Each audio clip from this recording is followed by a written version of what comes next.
Bonjour, ravie de vous retrouver dans Lumière intérieure. Cette semaine, je reçois une actrice comédienne à l'affiche de 2 films en ce moment, Arrête avec tes mensonges et Juste Ciel. On va commencer à parler de ce film puisqu'il concerne beaucoup KTO. Il s'agit de Guylaine Londaise, notre invitée. Bonjour. Bonjour Guylaine, merci d'être avec nous Je vous en prie. sur KTO, dans Lumière intérieure. Je parlais de ce premier film où vous êtes à l'affiche, c'est Juste Ciel, c'est une comédie assez désopilante avec des bonnes sœurs qui partent sur une course cycliste. Alors il y a 2 équipes de bonnes sœurs qui ne sont pas tout à fait de la même communauté, qui s'affrontent. Ouais. Vous êtes dans une communauté où c'est Valérie Bonneton qui est la mère supérieure, qui tient ses ouailles et ses filles, puisque vous êtes 4-5 sous sa férule. Et donc il y a cette course cycliste pour sauver un EHPAD en fait. Hein. C'est ça, pour récolter des fonds. Ouais. Et c'est vrai que c'est quand même une joyeuse comédie pendant 1h30. Je vous propose de regarder tout de suite. Allez, on regarde tout de suite la bande-annonce. Ça marche. Recueillement pour nous évoque cueillir, accueillir, recueillir. C'est bien pourri quand Ça suffit! Vous, dans mon bureau. Vous allez aider le vieillard de l'hospice. Faut aller à la mairie pour demander une subvention, mais c'est des démarches compliquées. Hein. Cette année, tout est passé là-dedans. Vous avez fait quoi? Je t'enverrai crépir dans les flammes de l'enfer! J'adore cette histoire de course de vélo. Justement, c'est ce que je leur disais. Ah. Hein? Prête! Partez! Enfin, mais que vous arrive-t-il, ma fille? Je sais pas comment ça marche. Sœur Joséphine de la Rédemption. Que nous vaut l'honneur de votre visite? Nous venons participer à la course de vélo. Oh putain, nom de Dieu! Malgré le potentiel évident de votre équipe, je crois que nous allons nous débrouiller. Allez les gars, c'est le dernier! Et si on demandait à Monsieur Pierre de nous donner des cours? Alors les filles, paraîtrait qu'on a besoin d'un homme finalement. On va leur montrer ce qu'on a sous la robe à ces culs serrés. C'est moi qui vais la gagner cette course.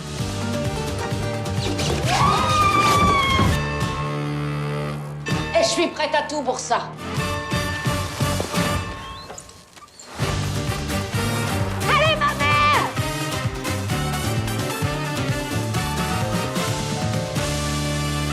Il faut le rappeler, donc Juste Ciel, c'est une comédie de Laurent Tirard avec Valérie Bonneton, on l'a dit, Claire Nadeau, Camille Chamou et Sitze Babette Knussen, c'était l'héroïne de Borgen, la Darnoise, et donc vous-même. Et une jeune fille qui s'appelle Louise Malek aussi. Et Louise Malek, voilà, comme ça on a cité beaucoup des comédiennes surtout, et beaucoup de comédiennes. C'est un film avec beaucoup de femmes. Ouais, c'est un film Ce qui choral est rare. et c'est que des femmes. Il y a François Morel quand même, il y a la présence de François Morel qui est assez très drôle aussi. Il est très très drôle. En effet, c'est un film choral, un film de femmes, en fait, de femmes rigolotes. Hein. On est dans une vraie comédie. Et c'était très agréable d'ailleurs d'être qu'entre femmes. Ça s'est très bien passé. Ça s'est très bien passé, oui, parce que ça peut ne pas bien se passer. Parfois aussi parce qu'on est entre femmes. La nature humaine, on la connaît, elle est quand même complexe. Et par moments, avant que les choses s'arrangent ou ne s'arrangent pas, il faut du temps, ça peut devenir complexe. Là, non, ça a été assez immédiat. Le casting était quand même, était vraiment très bien fait, je dirais, très bien proposé. Laurent Tirard a cette qualité. Déjà, j'avais tourné avec lui dans Le Discours. Et déjà, il y avait cette qualité-là aussi de personnalités qui pouvaient se fondre ensemble et travailler ensemble en bonne compagnie et en bonne intelligence, quoi. Donc là, c'était le cas aussi. C'était le cas et il valait mieux, parce qu'on était enfermés quand même dans un espèce d'hôtel. C'était pendant le 2e confinement. On n'avait pas le droit de sortir, donc l'équipe entière était dans un hôtel avec un golf tout autour. C'était assez magique, c'est dans le Jura. Et en fait, il valait mieux s'entendre parce que nous sommes restés comme 1 mois et demi enfermés. Et donc, toute la journée, ensemble, le soir, ensemble. Enfin, il valait mieux s'entendre, quoi.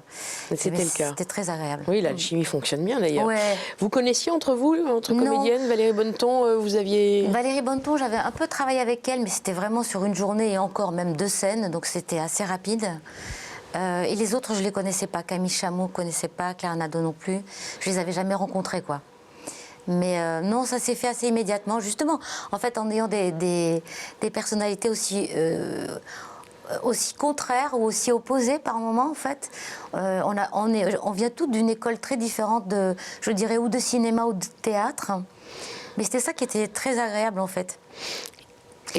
Et ça a fonctionné quand même. Ah oui, ça fonctionnait bien. Et chacun incarne effectivement une personnalité, une sœur différente. Un clown. Un clown différent. Un clown différent. C'est vrai. Alors ouais. vous êtes sœur Béatrice. Ouais.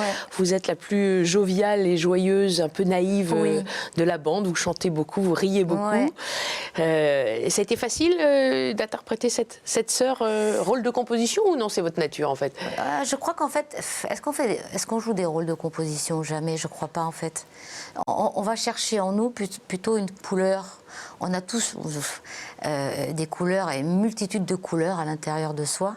Et en fait, on va chercher, selon les personnages, une couleur particulière. Et celle-là, je dirais que c'était la plus... J'ai déjà joué des rôles naïfs ou comme ça, un peu à la limite de la sensiblerie. Mais je dirais que celle-là, je suis allée chercher mon clown naïf. Et je l'ai forcément, cette naïveté. On l'a tous en nous, cette naïveté. Une certaine naïveté, une couleur naïve, je crois, que je suis allée chercher. Vous êtes allé chercher, oui, parce que vous avez, comme vous dites, plusieurs couleurs. On vous a vu dans différents rôles. Alors, on sait que vous avez toute une palette de talents en tant que comédienne. On vous a vu notamment dans 10%. Ouais. Où là, vous incarnez un sosie un peu d'Isabelle Huppert. Ou en tout cas, enfin, c'est Isabelle Calmet, je crois, dans le... On porte le même nom. Le même nom. C'est pour ça qu'on vient me chercher, d'ailleurs. Exactement. Parce qu'il y a un problème de contrat, un problème d'exclusivité. Et comme Isabelle Huppert avait signé un contrat d'exclusivité et que finalement, elle tourne dans beaucoup d'autres choses, les Américains viennent à la charge en disant « Oh là là, mais là, on a appris que... » Donc, ils se disent comment on pourrait sortir de cette galère. Et donc, en fait, ils cherchent une autre Isabelle Huppert. Ils disent, il y a une autre Isabelle Huppert qui existe en France. Isabelle Huppert, c'est vous. C'était moi. Vous l'incarnez dans 10%. Je vous propose de regarder l'extrait. Et c'est une mise en abîme, puisque vous-même, comme comédienne, vous jouez une comédienne qui joue une scène aussi. Enfin, regardez. Ouais. Ah oui, monsieur Gardette. Oui. Ah oui. Oui, c'est la scène où donc je joue le rôle de l'infirmière. Et je fais les soins à ce petit monsieur. Oui. En fait, il est vieux, il doit avoir 90 ans, et il s'est cassé le col du fémur. Et donc, je sens qu'il a envie de parler. Mais moi, j'ai 3 minutes 45 pour nettoyer chaque patient, j'ai pas le temps. Et je lui dis, à tout à l'heure, en partant. Ah oui. Et à la fin de ma journée... j'étais fatiguée et je me dis, bon, faut que je repasse le voir quand même. Et je rentre dans sa chambre et il était mort. Il est mort. J'ai pas eu le temps de lui parler. Vous êtes encore dans votre personnage. Oui, parce qu'Isabelle est une très grande actrice, comme je vous l'ai dit. Ouais. Et elle prend ses rôles très à cœur. Ouais. Pardonnez-moi de vous déranger, mais Claude Lelouch aimerait beaucoup s'entretenir avec Isabelle. En cela, écoutez, comme j'aime beaucoup ce que vous faites et que je prépare un nouveau film, j'ai peut-être quelque chose de très intéressant à vous proposer. Je peux vous parler? Allez-y, bien sûr. Donc voilà, là, une comédienne quand même moins joyeuse qui montre quand même une autre palette d'émotions, à savoir la tristesse, et vous le faites très bien, parce qu'il y a ce double regard, double filtre. Le chagrin, en fait.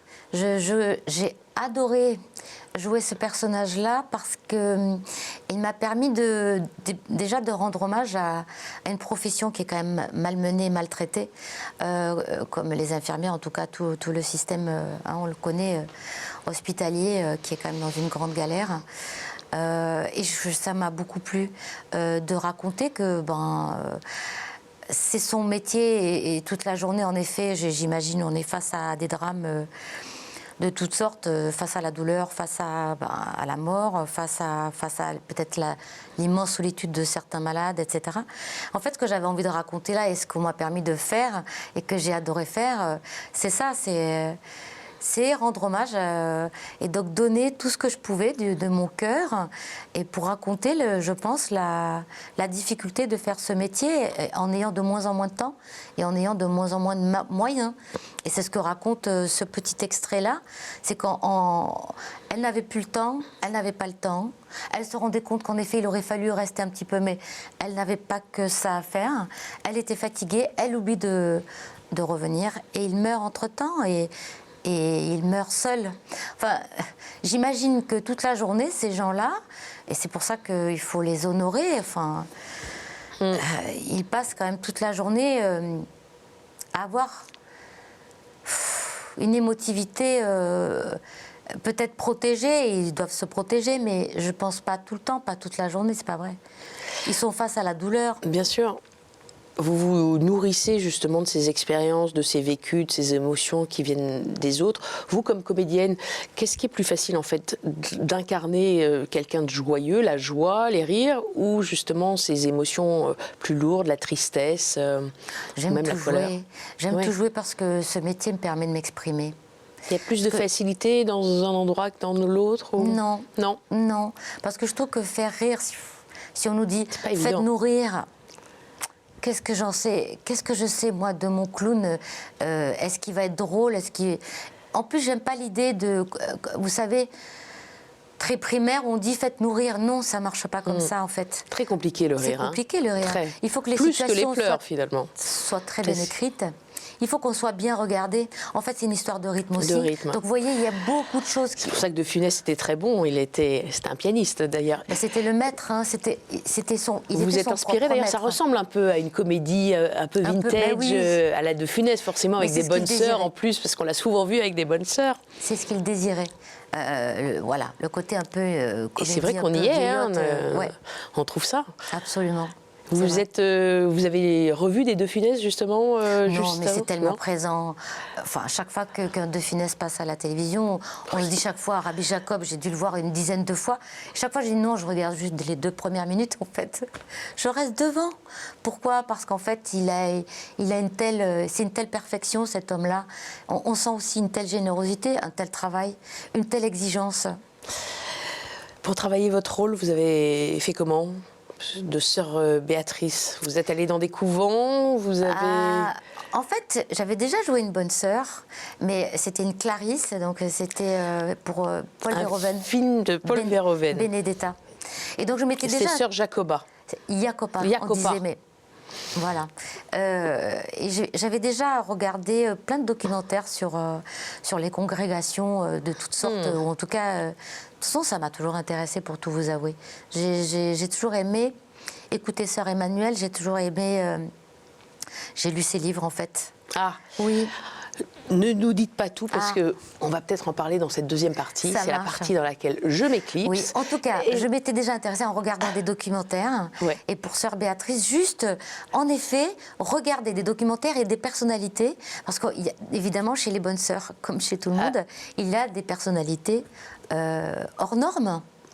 Et avec des énergies incroyables. On va en reparler dans cette deuxième partie où je vais vous proposer 4 mots. À vous de nous les commenter. En général, je ne les déflore pas, mais là, vous allez voir. Ce n'est pas une surprise, le premier mot. À tout de suite. À tout de suite. Hélène.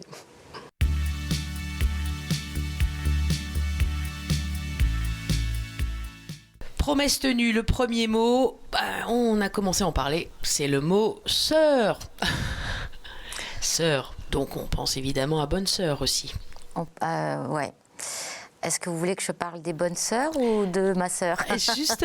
Justement. On va continuer sur les bonnes sœurs. Notamment, vous vouliez peut-être nous parler de sœur Emmanuelle. Ouais. Je crois Mère Teresa aussi. Elles font partie des femmes que vous appréciez. Ah oui, vraiment. Sœur Emmanuelle, oui.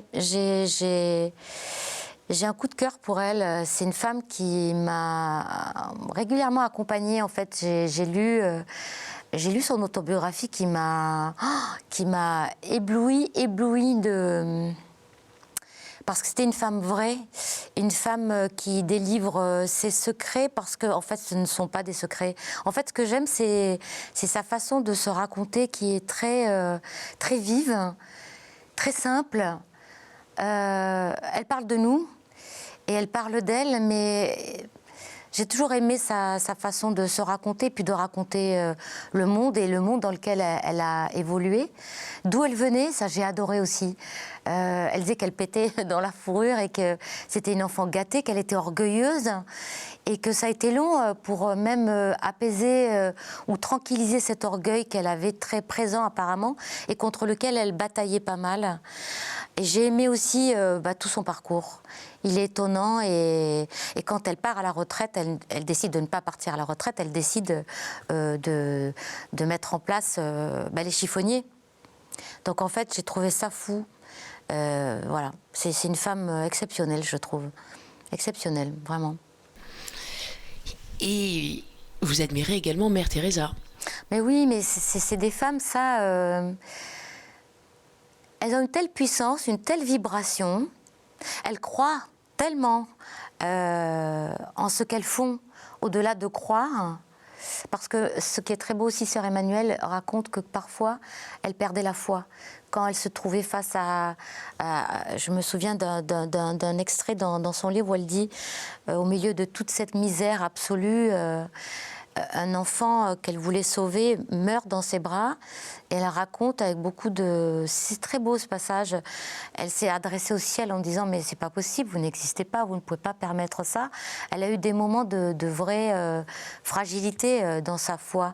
Et ça n'a fait d'ailleurs, elle le raconte, que renforcer sa foi par la suite en lui donnant toute cette force pour se battre et trouver les moyens et d'avoir les moyens certains moyens pour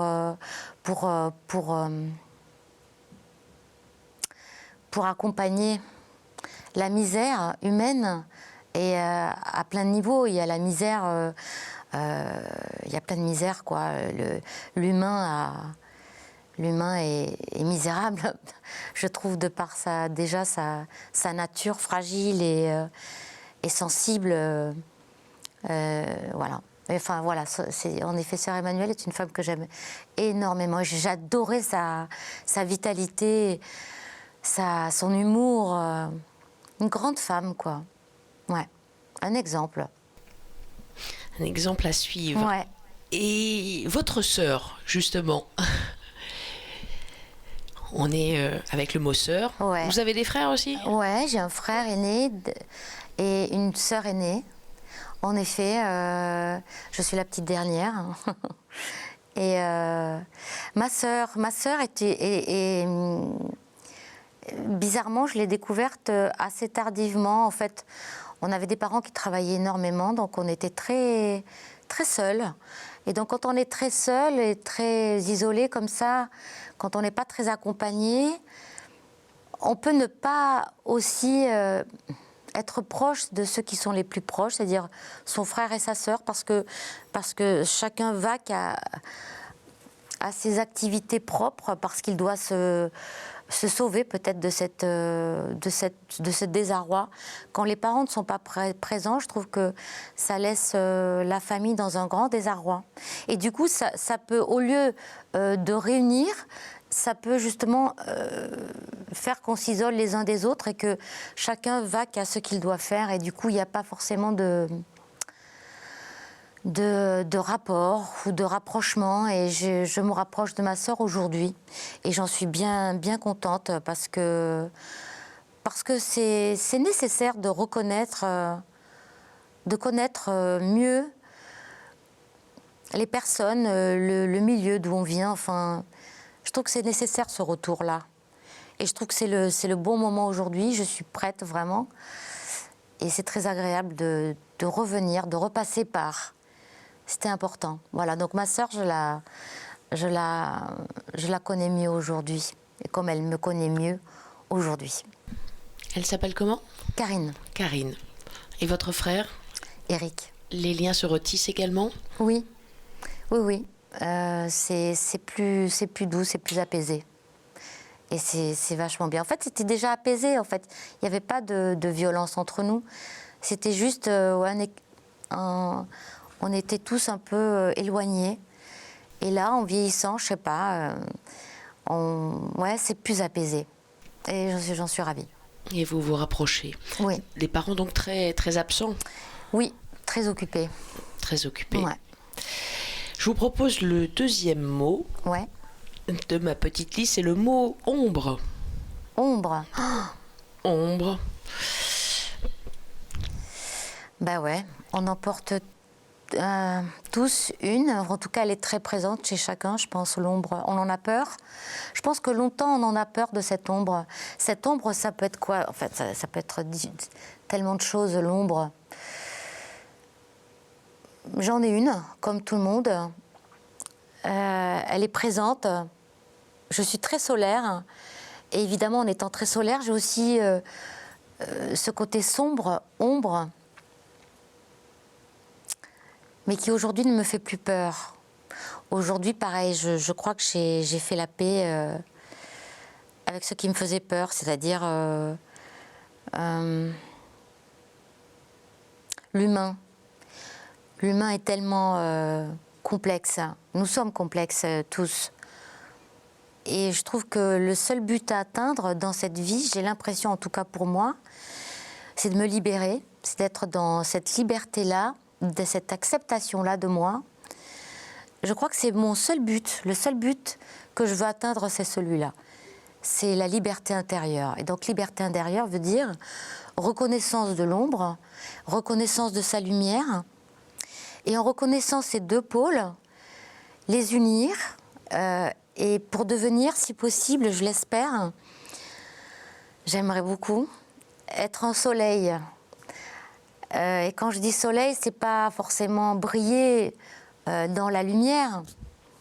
C'est juste être un soleil intérieur pour être un soleil extérieur, c'est-à-dire pour servir à quelque chose, apporter quelque chose aux gens, c'est-à-dire ce que je cherche moi-même, la lumière. Alors je ne vais pas apporter des réponses aux gens, non. Non, j'ai pas cette qualité-là, mais j'ai pas cette puissance-là, j'ai pas cette intelligence-là.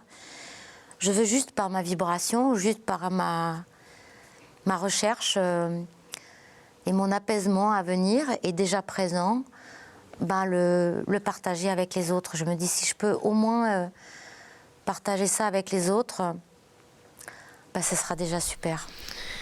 Et vous partagez déjà votre lumière et votre énergie par vos rôles. Il y en a eu des dizaines.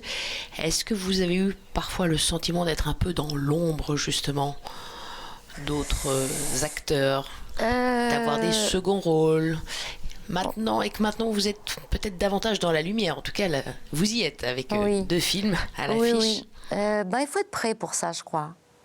En fait, en effet, longtemps, on m'a maintenue. Je crois qu'on n'avait pas trop... J'ai eu la chance de travailler alors que je suis quelqu'un de très discret, en fait, qui ne cherchait pas forcément une reconnaissance extérieure. Il faut la reconnaissance extérieure. En fait, voilà, c'est complexe. Pourquoi? Parce qu'on a besoin de la reconnaissance extérieure, des gens qui vont nous juger, des spectateurs, mais surtout en fait des journalistes, des gens qui vont s'intéresser à nous pour pouvoir continuer à travailler quand même. En tout cas dans le cinéma, c'est quand même très important. Au théâtre, c'est encore autre chose. C'est une autre façon de se présenter devant les autres. C'est encore autre chose. Je fais du théâtre aussi, j'adore ça. Justement, quand est-ce qu'on va vous voir de nouveau au théâtre? Parce que la dernière... Écoutez, j'espère bientôt. La dernière pièce est en 2019, c'est ça, Suite française de Irène Nemirovsky. Exactement, que j'ai adoré jouer. C'était sous le regard de Virginie Lemoine. J'ai adoré. Mais là, j'ai un projet qui devrait voir le jour à la rentrée. On est en train d'y penser. Mais vous n'en dites pas plus pour le moment. Comment? Et non. Entendu. Et non, tant qu'on signe pas les choses, madame. C'est sûr. On vend pas la peau de l'ours avant de l'avoir tué. Oui, bien sûr, bien sûr. Donc retour au théâtre, toujours dans la lumière. Je vous écoute. On poursuit sur ce côté ombre et lumière. Ouais. Donc, et je pense que de toute façon, il faut être prêt. Il faut le vouloir aussi être dans la lumière. Il faut être prêt parce que ça exige une grande solidité, mine de rien, en fait. Est-ce qu'on peut être acteur, comédien, sans vraiment vouloir la lumière, finalement? Oui. On ne fait pas tous le même métier pour la même raison. Tout le monde parle de reconnaissance et tout le monde dit que tous les comédiens ont besoin de reconnaissance. On a besoin d'une reconnaissance parce qu'à travers notre travail, moi, c'est ce qui m'a porté au départ.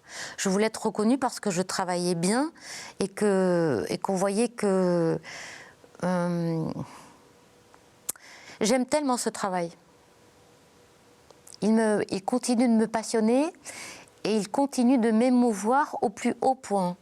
Et regardez, de vous le dire, ça m'émeut parce que c'est le moyen que j'ai eu d'être au monde et que c'est le moyen que j'ai trouvé pour être au monde et c'est le moyen que j'ai trouvé pour m'exprimer. Donc en fait, vous voyez, c'était pas tant m'exprimer devant des journalistes et raconter qui j'étais, même si je le fais aujourd'hui, c'était plutôt m'exprimer ce métier. Je veux le faire et je veux continuer de le faire parce que c'est mon moyen, c'est le moyen que j'ai pour de m'exprimer. Et donc de parler de mon malheur, mais du malheur en général, de parler de la joie, mais de la joie en général, de parler de ma sensibilité, de mon regard sur le monde, mais de parler du monde, d'être au monde, d'être avec les autres. Et c'est le meilleur moyen que j'ai trouvé parce qu'en fait, le meilleur, pourquoi? Parce que ce métier m'a permis de grandir et de grandir bien. Parce que j'ai rencontré des gens formidables et qui m'ont aidé à grandir. Et ils m'ont donné la parole, en fait. Celle qu'on vous a enlevée peut-être enfant? Celle que j'ai pas pu exprimer enfant. En effet. Il y avait pas la place, en fait. C'est vrai. Pas la place d'une expression non. Dans le milieu familial. Non. Où vous étiez les personnes qui vous ont tendu la main. Lesquelles sont-elles? Celles qui vous ont marqué sur votre chemin? Un premier amour, un homme qui m'a beaucoup apporté. Et je crois que c'est le premier, j'avais 20 ans. C'est le premier qui m'a vue, je crois. C'est le premier qui a dit tu es une artiste, Guylaine, et il faut que tu ailles dans cette direction. C'est pas rien. Parce que bon, c'est pas quelque chose qui était si clair pour moi. Ensuite, j'ai rencontré une femme, Diane, qui a été une femme extraordinaire, qui était une croyante, une chrétienne qui vivait sa foi chaque instant. C'est une femme qui avait une générosité extraordinaire, qui était à l'écoute des autres. C'était une femme que j'ai beaucoup aimée, qui était comme ma mère spirituelle, je dirais. Donc voilà, il y a eu un premier amour, il y a eu cette femme, et puis j'ai des amis très chers, qui sont très chers à mon cœur, qui font partie de ma famille, quoi, bien sûr. Voilà. Et des artistes, des comédiens, bien des sûr. metteurs en scène bien qui sûr. vous ont particulièrement marqué, aidé? Évidemment. Évidemment, vous savez, dans ce métier, c'est ça qui est fou. On peut se lier d'amitié, c'est dans une fulgurance par moment. On trouve l'autre, on aime l'autre immédiatement. On joue des frères, on joue des sœurs, on joue des mères, on joue des amis. Et il faut évidemment le contact se fasse assez immédiatement. Et donc avec certains, ça se fait immédiatement. Avec des compagnons de jeu, ça se fait immédiatement. C'est merveilleux, ça, en fait. Ça aussi, il y a des frères de jeu, des frères d'âme, c'est immédiat. Alors, on les accompagne peut-être pas dans la vie, ils nous accompagnent peut-être pas dans la vie, mais ils sont chers à notre cœur aussi, bien sûr. Et des réalisateurs de la même façon.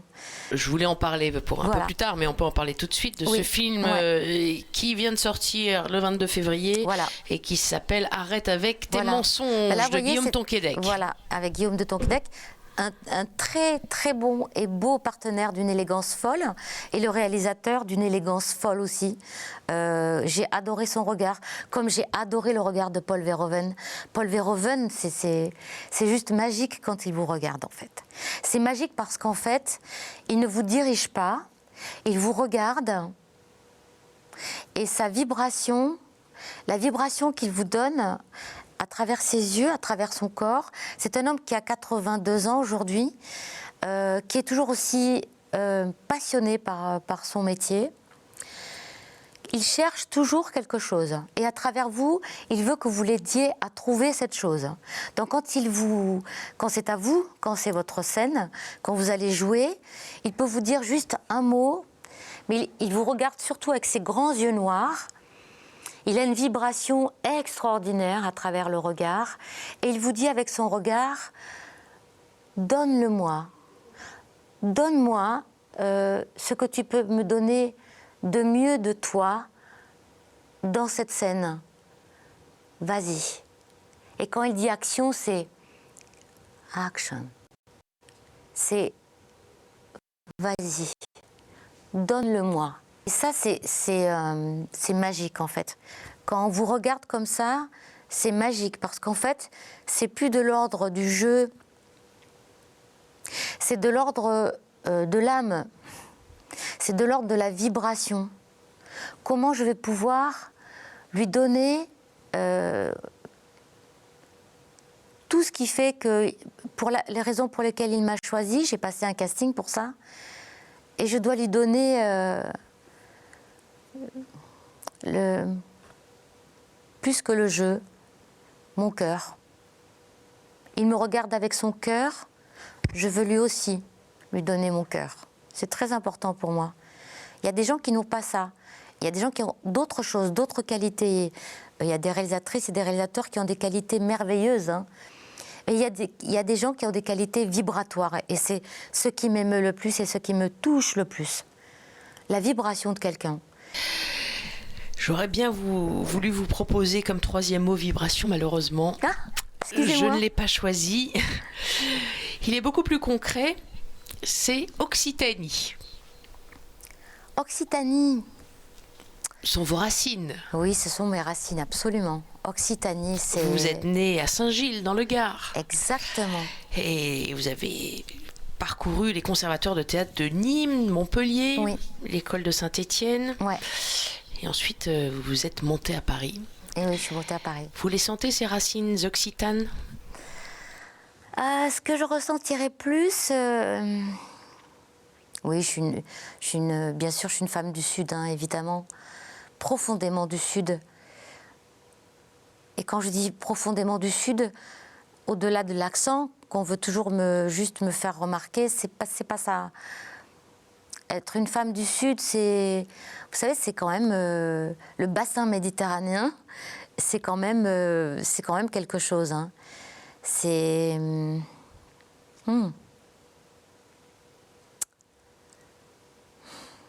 caché en fait. C'est marrant. Les gens du Sud sont des gens très solaires, mais sont des gens très cachés. C'est pour ça que souvent on ne les comprend pas, je pense. Les gens du Sud ont en effet avec eux pratiquement toute l'année le soleil. Et forcément, ça agit sur eux. Donc ce sont des gens qui, quoi qu'il arrive, malgré les drames et les chagrins, sont des gens très solaires. Restent avec une vitalité très importante, mais sont des gens très mystérieux, très cachés. C'est ça qui est... ça peut-être que j'ai envie de parler, ouais. Ce mystère-là, il le reste pour moi. Et c'est une des raisons pour laquelle je suis partie aussi. Je crois que j'avais besoin de m'en détacher pour trouver ma part mystérieuse, mais ailleurs. Et pour mieux reconnaître le Sud aussi. Partir pour mieux revenir peut-être, hein, ou pas. Mais c'était important pour moi de partir. Mais je suis pleinement et totalement occitane et méditerranéenne, bien sûr. Mais voilà, c'est important que je parte. Et peut-être un retour. Peut-être. Pas sûr. Pas sûr. Les gens du Sud, vous l'avez très bien dit, sont des gens solaires, qui aiment le soleil. Ouais. Et qui est l'adjoint du soleil? C'est le ciel. Ouais. Quatrième mot, ciel. Oh, le ciel. Eh bien voilà, ça c'est un mot important pour moi. J'y crois, au ciel. je ne sais pas si je crois en Dieu. Ma foi est beaucoup plus diffuse. Je suis quelqu'un de très spirituel. Je crois que j'ai absolument besoin du ciel. J'ai absolument besoin de la verticalité. J'aime la verticalité, j'aime sentir que je ne suis pas que humaine, même si je nous trouve bouleversants, les humains. Mais je nous trouve des fois terriblement humains, donc terriblement horizontaux. Et j'ai besoin donc de croire à quelque chose, ouais, au ciel, oui, c'est sûr. À l'immensité du ciel, déjà. Ouais. Besoin d'une élévation? Oui, absolument. Vous êtes né dans une famille catholique? Non, pas du tout. Du tout? Du tout. Puis alors, vraiment, pour le coup, réfractaire à la religion, ou en tout cas tout ce qui concerne ouais, le ciel. C'est des gens très cartésiens, trop cartésiens pour moi, je pense. Sont des gens extrêmement gentils, très humbles, très gentils. J'ai une famille absolument, vraiment gentille. Hein. Ce sont des gens bien, bons. Mais voilà, je crois que je suis partie pour toutes ces raisons-là. Je suis partie de mon Occitanie, je suis partie de mon milieu pour justement trouver la respiration qui m'était nécessaire du ciel et de la découverte du monde. Et donc j'ai appris beaucoup de choses en partant. Et du coup, je me suis permise, en partant, de m'exprimer aussi avec ma verticalité. Votre expression artistique, elle est spirituelle, finalement? Oui, absolument, c'est tout à fait ça. C'est ça. Quand je travaille mes rôles, il y a toujours une dimension... je ne travaille pas mes rôles d'une façon cartésienne, je ne travaille pas que la psychologie. Je travaille la vibration du personnage. Et la vibration du personnage, c'est tout ce qui ne se raconte pas, c'est tout ce qui ne se calcule pas. Je ne calcule pas la vibration que je vais donner à mon personnage, mais je la cherche. C'est à travers le son de ma voix, où tout d'un coup, ouais, je cherche autre chose que la psychologie ou le côté que terrien d'un personnage. Même si un personnage est très terrien, je vais chercher sa vibration ailleurs. Ça vous prend du temps pour entrer dans un personnage et en sortir par la suite? Je travaille beaucoup, je suis quelqu'un qui travaille énormément, j'ai besoin de beaucoup travailler pour comprendre que les premiers jets, les premières intuitions, pour moi, ne sont pas suffisantes.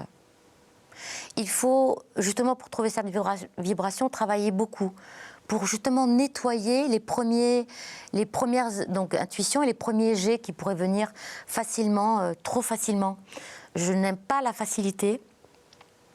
Je me crée beaucoup de difficultés parce que j'aime trouver, voilà, la vibration et elle ne se trouve pas immédiatement. Donc j'ai besoin de beaucoup rêver un personnage.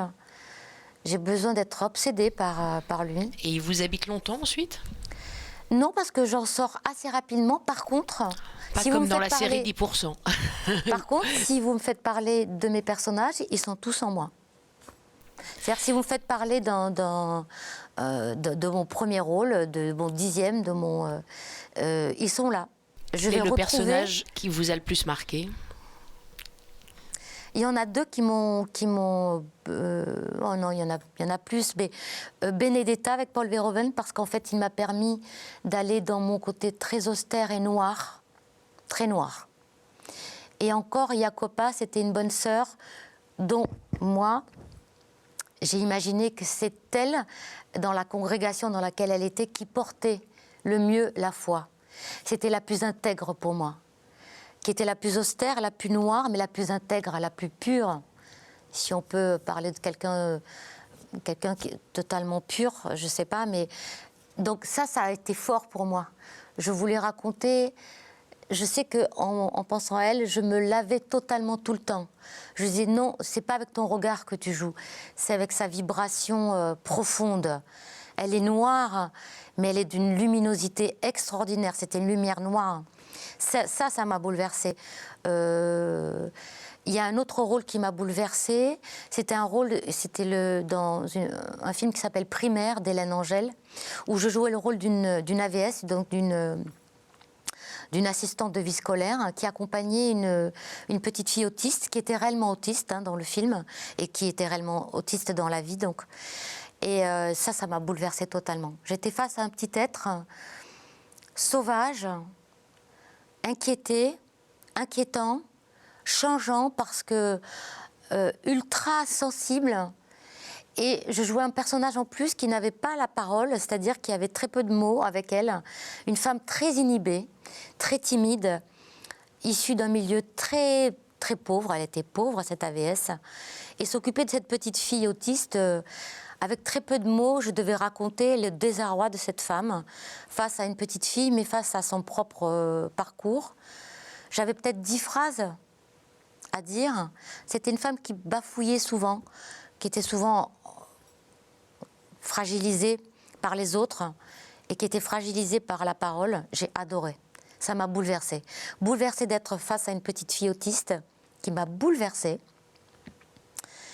Et face à cette femme qui était empêchée, qui n'avait pas la parole pour elle, qui n'avait pas la culture, qui n'avait pas l'éducation, et donc qui était complètement inhibée. Et voilà, je pourrais vous en parler des heures, je l'ai adorée aussi. Voilà. Donc tous les êtres comme ça, humbles, qui n'ont pas forcément la parole, j'aime leur donner la parole, mais une parole que je veux vibratoire absolument, parce que j'aime défendre ces personnages-là.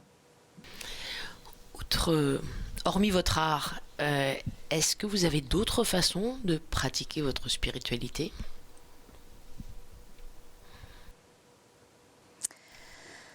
J'aime danser. Et danser, c'est pareil. Je trouve que c'est redevenir simplement l'essence divine. C'est-à-dire, vous voyez, la musique, quand je l'entends et qui me bouleverse, c'est divin, ça. Quand je danse et que d'un coup je suis bouleversée par une musique, je sais que je suis en rapport avec en tout cas, une guirlande comme ça qui part de moi, de mon cœur, et qui va vers le ciel. C'est une évidence. Quand je danse, ouais. Quand je suis dans la nature, mais c'est une évidence. Les animaux, de la même façon. Les animaux, c'est pareil. Et pour moi, c'est du même ordre. C'est les animaux, la nature. J'aime être, évidemment, en tant que bonne méditerranéenne et ayant eu une enfance quand même très entourée d'eau, de mer, l'eau me purifie. Donc, vous voyez, c'est des mots que j'emploie fort, mais c'est vrai. L'eau du baptême ? Alors, j'ai jamais été baptisée, je ne suis pas baptisée, mais j'ai pas dit mon dernier mot. Un jour, je crois que j'aimerais beaucoup être baptisée. C'est bizarre, hein ? Je vais pas à l'église, je ne suis pas...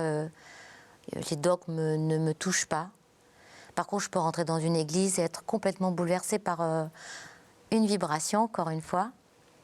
D'autres fois, non, parce que les églises, je trouve, n'ont pas toujours la vibration dont j'ai besoin, de douceur, de grandeur. Ouais. Il n'est jamais trop tard ?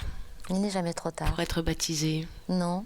Et en fait, baptisé, ça voudrait dire pour moi, comme l'éternelle purification. Parce que voilà, ce que je vous disais tout à l'heure, la liberté intérieure, la lumière intérieure, pas la purification, mais la pureté, redevenir innocent. C'est dans ce sens-là que je pense pureté. C'est pour ça que je suis aussi touchée par les animaux, par la nature, par les enfants. C'est du même ordre. Ça redonne toujours cette beauté.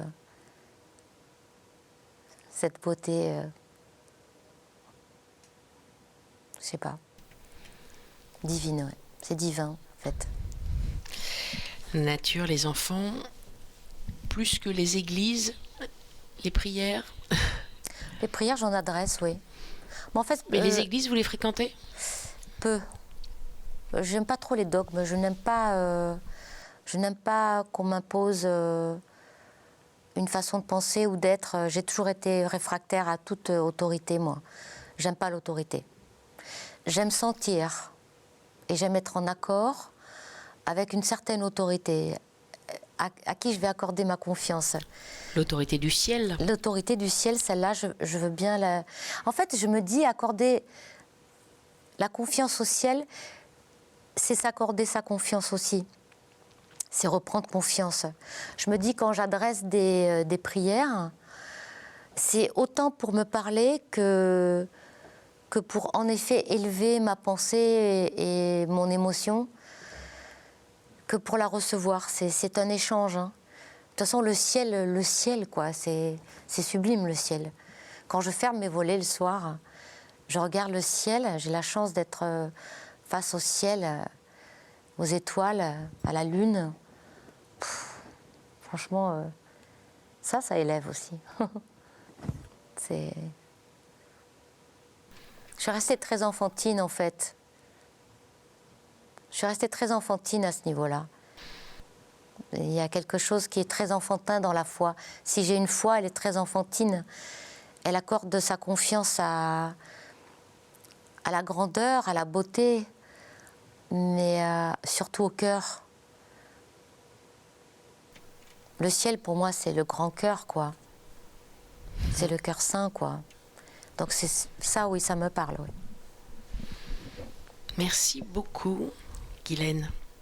Je reviens auprès de vous pour la fin de l'émission. Merci beaucoup.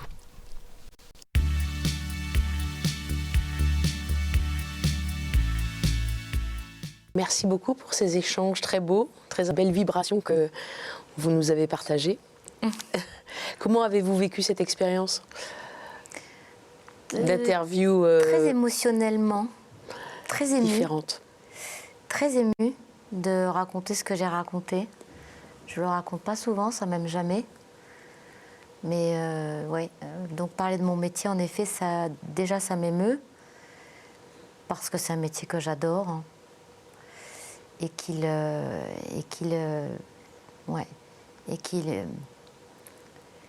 il me fait vibrer, en fait. Et donc, voilà, donc c'est très émouvant d'en parler.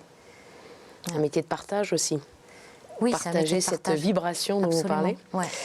Je vous ai proposé 4 mots. Ouais. Lequel vous a le plus fait vibrer, justement? Il y avait Occitanie, il y avait ciel, il y avait sœur, et il y avait un autre mot, ombre. Le ciel, je pense. Le ciel. Ouais. Bon, la boucle est bouclée. Ouais. On a commencé par le juste ciel, on finit par le ciel et on va reparler de ciel, du juste ciel, le film dans lequel vous êtes à l'affiche, en ce moment dans les salles. Ouais. Super sympa, un film de bonne sœur très gai. Et puis vous êtes aussi à l'affiche d'un second film qui, lui, vient tout juste de sortir. Ouais. Donc c'est Arrête avec tes mensonges. De Olivier Payon avec Guillaume de Tonquédec. De Olivier Payon avec Guillaume de Tonquédec. Voilà. Et le premier, Juste ciel, c'est avec Valérie Bonneton. Et c'est drôle parce qu'on les connaît, bien sûr, tous les deux dans Fais pas ci, fais pas ça. Oui, exactement, exactement. C'est drôle. Ouais, c'est marrant. Le hasard fait bien les choses. Oui. S'il y a un hasard. Je sais pas si le hasard existe exactement, je sais pas. Je sais pas jusqu'à quel point. Notre libre arbitre, ça, j'en suis persuadée, est très important. Je sais pas. C'est beaucoup de questions sans réponse, hein, ça. On n'a pas aussi de pour réponse. après, l'au-delà. On a fini la tête dans les étoiles. Ouais, en tout cas, ce dont je suis persuadée d'une chose depuis que je suis enfant. Pourquoi, je ne sais pas. C'est qu'on a signé un contrat et qu'on descend avec tel père et telle mère. Et que tout le travail est à venir quand on est. On va apprendre des choses, on va désapprendre des choses et on va devoir travailler. On est avec des cartes en main et ensuite... Qu'est-ce qu'on en fait? Qu'est-ce qu'on en fait? Comment on les joue? Ouais, ça me plaît beaucoup cette idée. Merci beaucoup en tout cas, Guylaine Landez. C'est moi.